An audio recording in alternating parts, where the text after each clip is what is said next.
Hey, everybody. Welcome to the latest installment of MSP Business School. As always, I'm Brian Doyle here with you. And today I've got a fun guest and an interesting guest joining me. She actually works with me over at vCIO Toolbox, and I will be introducing her formally in a moment. But what we really want to talk about today is kind of the partner success role and how that can help you with client retention and ensuring that you're maximizing the relationships that you work with. As we all know, it costs far more, and we'll get more into that in a few moments, but far more to acquire a new customer than retain and mine your old customers. And many of you know I run vCIO Toolbox as my day job. And over there, obviously, we are building tools for customers to our MSPs to stay engaged with their customers through things like quarterly business reviews, customer satisfaction engagement, and a variety of other resources. And our guest recently joined our team to help us better improve not only retention, but also education and other things that we need to do with our partners as we continue to evolve our relationships. So, with that, I would like to welcome Janessa Soucy to the stage. Janessa recently joined vCIO Toolbox as our partner success rep. She's done a great job over the last 6 or so months of really getting more engaged with our customers. I mean, certainly we've seen a reduction in churn from a software perspective as a result of this. But more importantly, we're just seeing more engaged customers. And that's really what this is all about. So welcome, Janessa. Hi, Brian. So why don't we kick things off with maybe telling folks a little bit about your background? We always love to talk about the wacky turns that took you into the world of MSP. And you've got an interesting story. Yeah, definitely. Hi, everyone. I'm Janessa. So since I was a little girl, I wanted to be a teacher. And I went to college, grad school, and then immediately became a teacher. And then 5, 6 months later, the pandemic hit. And that really changed the trajectory of education. And anyone who knows, they have a child or knows a teacher knows how difficult the space is right now. So I ended up working in a customer success role, but at a nonprofit in the education space. And that's kind of how I got into the customer success role with Brian. And I realized that I really liked working with clients and making sure that they could be successful in their role, because I like the idea of helping people become as educated as they are and as prepared as they can be. So that's what I really like about this role, building relationships with companies and just helping them become successful. And you touched upon a few different things there, and thanks for sharing a little bit on your backstory. It's fun for me because I live in a house of teachers too, so I understand the teacher mentality, and the teacher mentality is really similar to what a lot of the folks in the MSP world is. It's really born to serve, right?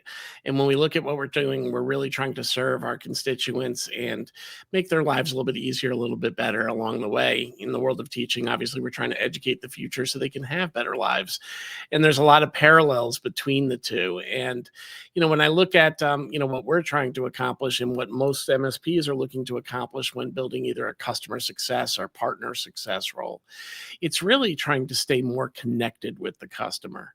The biggest challenge for the MSP is when we get viewed as a commodity. And if we're not showing value, it becomes really easy to shop only on price, because the reality is we're only felt to be doing a service. And you brought up some interesting statistics as we were preparing for this, Janessa, today.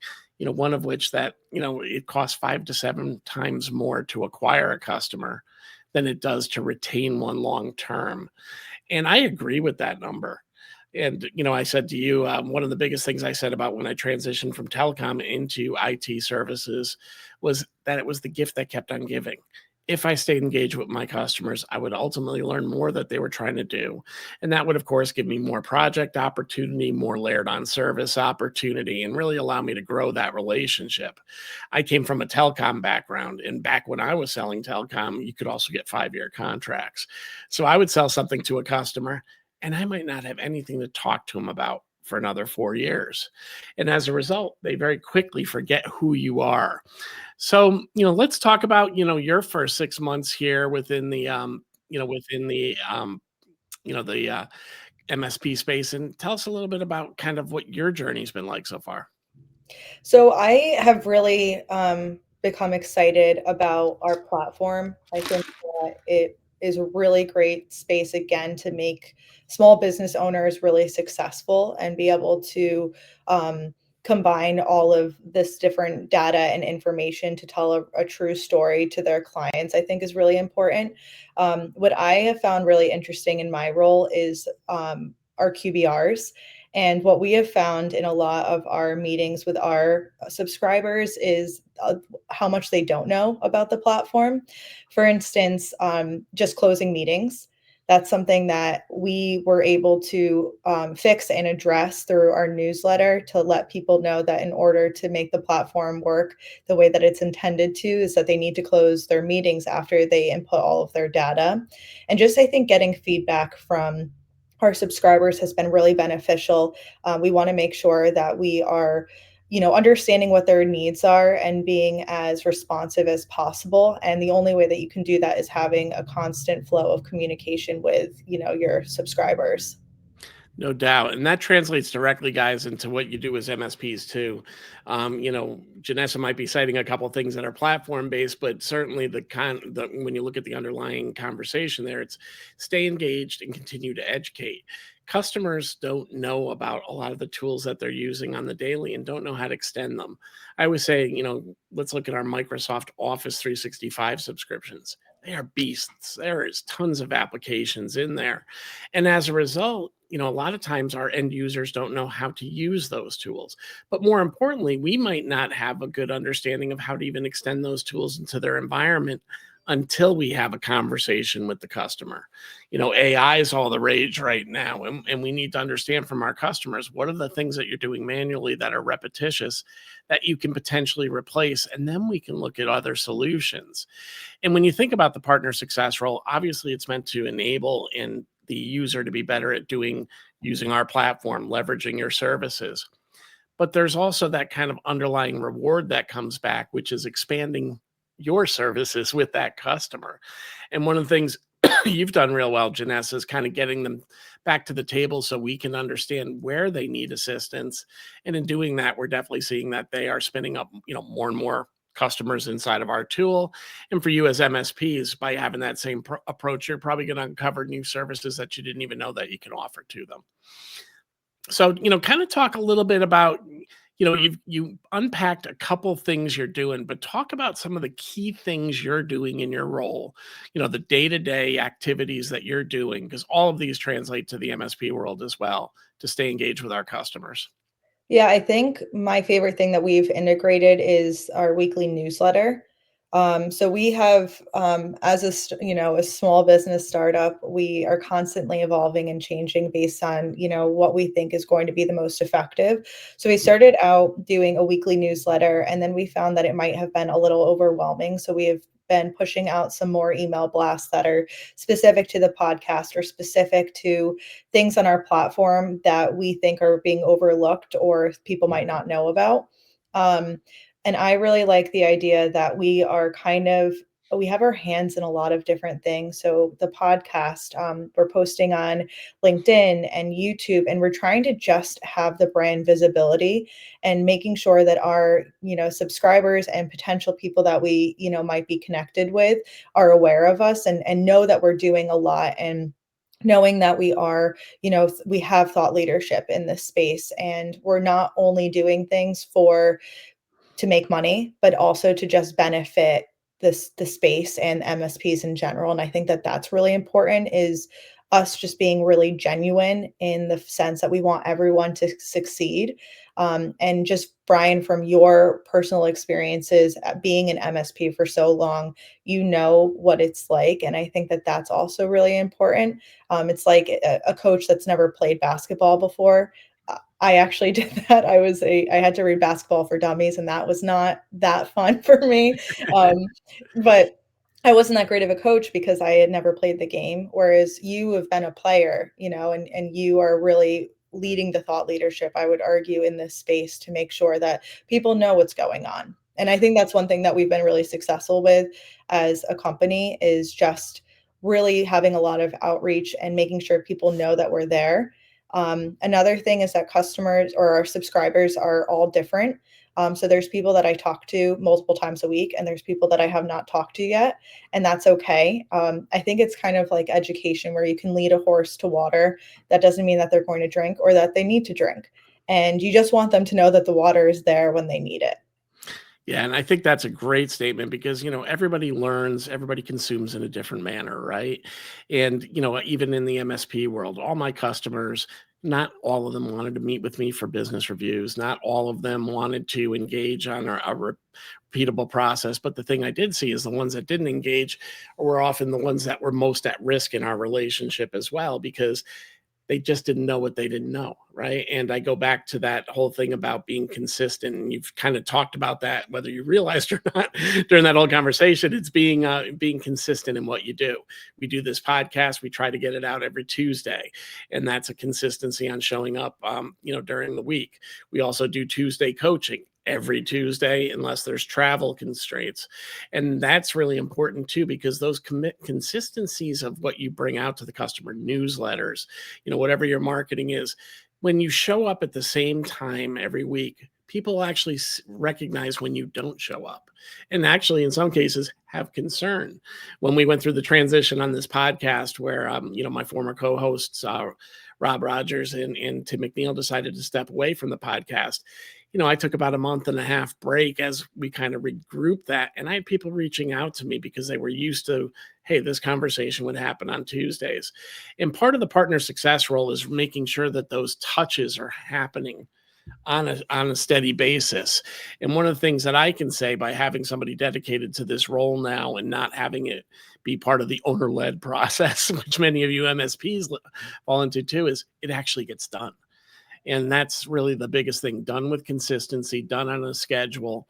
And now the customers are responding to it. We've seen consistent increase in our coaching sessions, attendance there, because there's just more noise that it's reminding people it's going to happen each week than what was being done before I brought Janessa into the fray. So when you start thinking about yourself as an MSP, what small steps can you take to get more engaged with your customers? Something as simple as a weekly newsletter. And all we do is kind of show, hey, we're going to be in coaching on this day. This is the topic. This is the podcast. Here's an article, or here's another thing that we can do. We try to keep it short and sweet. Everybody gets enough email. But by just doing that on a weekly basis, people are listening now, and they're looking for it, and they're asking questions. I'm getting more people sending me an email telling me I'm not going to be able to attend. Can you send me the link? Those are the kind of things that let you know that we're putting the right things in front of the customer, and you as MSPs can do the same thing. There's never been a time where they need your advice more than now. I agree, Brian. And another thing that I think we have done well is, and you've done this prior to me being on the team, is actually having in our university all of our coaching. So they have access to it even if they're not able to. And Brian has been doing coaching far before I, joined the team. And you could be doing all of the right things, but they might not just be getting to the right people. And we've really doubled the amount of people that have been attending coaching as a result of our newsletters. And we've actually been able to translate, people attending into future clients. Yeah, our coaching, just as an aside, we don't restrict who can join. It's not limited to vCIO Toolbox customers, nor are the subjects just limited to vCIO Toolbox, tool trainings, if you will. A lot of them are more about theory and process, how to be a vCIO, how to show up for your customer, how to do CISO activities. And those are things you can do with or without us anyway, but we believe it's important to put those things out into the world, put our opinions out there, and share our expertise with others. And you MSPs are the same way. You've got all this great knowledge. First thing you got to do when you're entering into a partner success engagement is don't assume the customer knows anything. Ask them what they understand, ask them where they need help, because a lot of times they can't even articulate what their problem is because they really don't understand it. So you kind of got to, get in that conversation, use the, 2 ears, 1 mouth, let them start telling you what's working and what's not, and then kind of read between the lines and be able to kind of make suggestions from there. Yeah, for sure. Another thing that I've seen since you've come on as our partner success rep is like we talked about a little bit more engagement with our customers. I think our clients are feeling a little bit more are better served and knowing that there's multiple people that they can talk to. A lot of folks were a little too respectful of my time. I felt it, at points where they didn't want to bother me with specific questions they had. And certainly they would go to the help desk for some, but the reality is they just sometimes needed a different voice or somebody they knew that was just dedicated to be there to listen to some of the what they consider to be silly questions, but are not silly questions, because if they don't know how to do something, it's real, right? And I think that's one of the things that I've been happiest about. When I hear customers are going to you directly, it tells me that we're building the right process in place and that the customers feel that they can get the right solution, or even if you don't know it directly, that you're going to go find it for them. And that gives them more confidence to kind of branch their wings and not be tied to one contact. And how does that translate to the MSP world? Well, oftentimes, I think most of you that are owner-led or technology founded MSPs, one of the biggest challenges as you scale is moving away from the customer relationship, day-to-day operations, and getting more into the things that are going to grow your business. And I think if you're looking for your next hire, most people go directly to sales, but I would say it's more around partner success, mining for gold in that existing relationship, looking for ways to expand it and bringing in a resource for that. So then you can free up that, owner-led salesperson again to do what they can do best, which is build business. I think another thing, Brian, that I just thought of is in our platform, one of the options that we have is business insights, and we can send out surveys to make sure that the client of the MSP is able to have some buy-in. So a CFO that might not be in the meeting, but their voice needs to be heard. And that's another thing that we have been doing, is asking people that consistently show up to coaching what they need to hear. And reflecting on, what are some things that people are saying that they're not understanding or they might need some more assistance with, and integrating that into our coaching. So really having that buy-in where people are like, okay, if I suggest that this is a topic that needs to be covered for my business to be more successful, and Brian is going to be responsive of that, I think that that's really important as well. I think at the end of the day, people want to be seen and heard. And that's the biggest part of customer success is people really understanding that as an MSP, and also in our roles, Brian, is that they just want to know that they're validated and someone is going to help them. Yep. And it's also, don't be afraid of feedback. A lot of people, are like, I just don't want to reach out to those folks because I might not like what they have to say. Or, in the MSP relationships, I don't want to stir the pot. Things are on cruise control now. But oftentimes that's when you're most vulnerable. One of the things that we talk about a lot is doing customer satisfaction and net promoter score surveys geared to the owners, the key stakeholders, and the decision makers in an account. Because while transactional ticket surveys might be going out to get kind of feedback on day-to-day operations, it's often coming from the end user community. And one of the biggest risks in the MSP world, we call it the curse of the great MSP, is the more we automate, the more we do remotely, less we tend to be on site and less things break. And at that moment that we've stabilized a customer and should be getting a pat on the back, oftentimes that's when they come to us and go, why are we paying so much? We don't see you guys anymore. So you've got to use these tools like CSAT and Net Promoter Score, but segment them, right? And go after that segment and see, are you starting to see some relationship risk brewing? And that's a very low touch, soft way you can get feedback, even if you don't have a partner success rep, to start figuring out who you have to engage with. That's one of the rocks that Janessa has for Q4, which she may not know yet as we're recording this, but it will be, is to start surveying our critical customers, quarterly as well, to make sure that we're getting a pulse on what's happening. Because some of those customers that might not be willing to take a partner success meeting because they're on cruise control and things are going well, might share something in a very short form, survey that could be something we can improve upon. Yeah, I really like that idea. The biggest risk out there is the unknown and not knowing what might be coming next. And, part of the partner success role is to try to uncover the unknown before it becomes reality.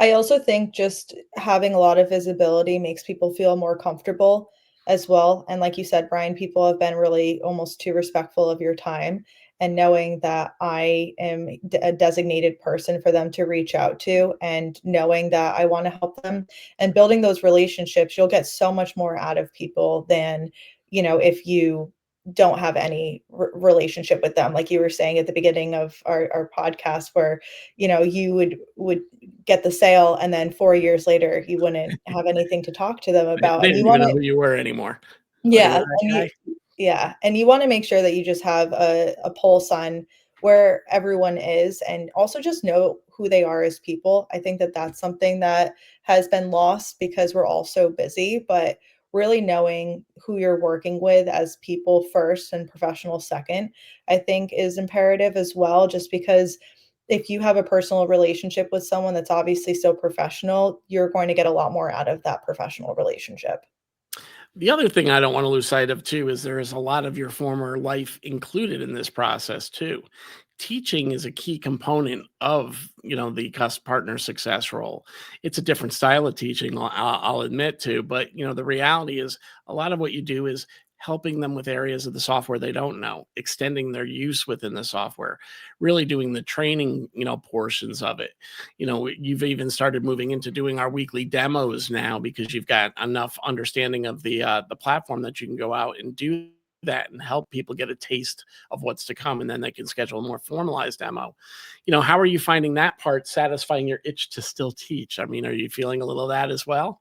Yeah, so one of the things about me as a teacher, I never taught the same thing twice. So I was always learning new content, and I think that's something that's really translated into my role here. Is I have no true, I guess, professional experience in the tech world, so I have had a lot to learn, and I'm really excited about that. And I think the best way to fully understand and comprehend something is by teaching it, and that's how you know that you've had mastery, and always learning, obviously. But I really like the idea of always learning something new and then being able to share my insights with someone else that can be benefited by it.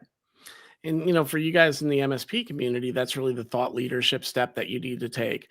Our industry changes every 3 to 5 years, right? The paradigm shifts, new technologies become important. I've said oftentimes back in the 2000s, we made all our money selling Exchange servers. And when Office 365 came to be, we didn't know how we were going to survive. And guess what? We all did. We adapted, we found the new nuance in there, and we adapted to it. We're now coming almost full circle back to where I started my career, where there's a lot of education that needs to be shared with the customer, but in a much different way. Back then we were teaching people what a computer can do and why they should even care about it, right? But now we've got a lot of digital natives, people that understand technology, might not be technologists, might not be IT pros, but have grown up with technology in leadership positions. And they're looking for efficiency, productivity, speed gains, all that.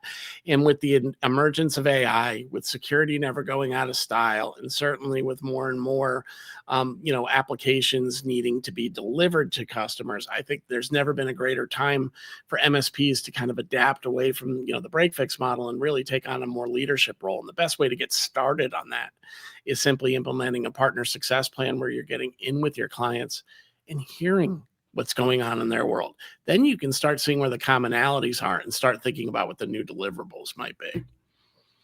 Yeah, agreed. And I also think just leveraging AI to help you facilitate the customer success role. If you aren't, able to hire someone like Brian was with me, or if you don't have a lot of time, using tools to make it more simple. So having a template that's asking, hey, like, I just want to check in with you, see how you're doing. I think that that could be really beneficial, just knowing that you are in their corner and leveraging new tools to do that. And I think that's a whole other podcast we could do in terms of, how do you get things out of the owner's head into the partner success reps' hands? Or if you're in a larger scale organization, how do you get it out of the account managers down to the partner success reps' hands? I've tried to document everything. Anytime a customer's asked me a question I know I'm going to answer twice, we built a knowledge base article. Anytime I did something that I knew that I didn't want to do further, I've tried to document the steps into it. Although some of the new things we're expanding on, we're doing that jointly now, Janessa, and I'm kind of pushing back to you going, all right, start building the SOP for this as if it's not going to be your job someday. Because hopefully your career will evolve too, and this will not be the only thing you do each day, right? So, how do we get those next people into it? And think that way, because it becomes a lot easier to bring somebody into the fray if you've got standard operating procedures, tools, and then they can just do the work and come back to you and go, hey, give it a once over before it goes out the door. Agreed. All right. Well, we're getting near the end of our time here, Janessa. I don't know if you've got any closing statements, any other revelations that you've had since you've joined us in the partner success role, any tips for others that you might want to throw out there? I think my biggest tip is, especially if you're new in this space, just be humble. I have learned a lot in my role, and I'm always excited to hear what Brian has to say. And Brian is also an amazing boss, so he's always so kind to me. But just don't take it personally if you mess up, and always take feedback, on the chin, and really make it more of a personalized experience because we are in the tech industry. It is a little bit colder, especially for me coming from teaching. It's not warm and fuzzy.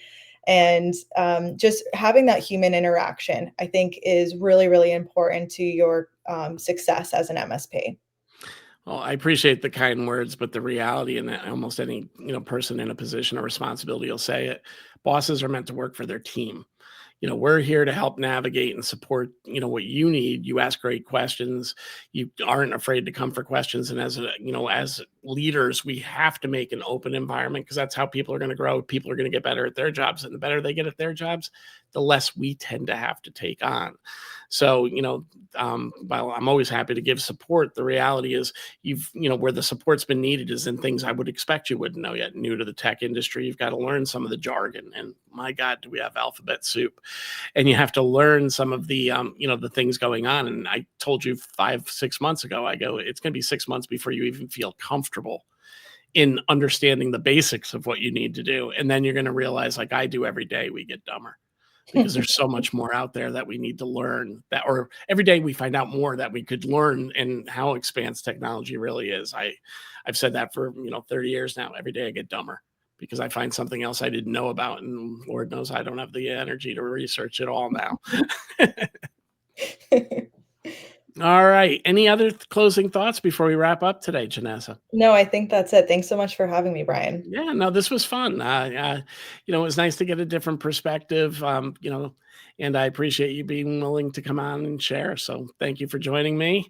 Folks, again, you can get this podcast on YouTube or anywhere that you can download your podcast. We do this every week. If you'd like to be on the podcast, reach out to myself or Janessa. She handles some scheduling as well. And we'll be happy to do that. Best way to reach us is via LinkedIn, and just let us know that you want to be a guest on vCIO Toolbox, MSP Business School. We're getting a little vendor heavy these days, so I'd love to hear from some MSPs that would like to tell their story. All right. Thank you. Thanks, Have a everyone. great day. Take care, Janessa. Bye, Brian.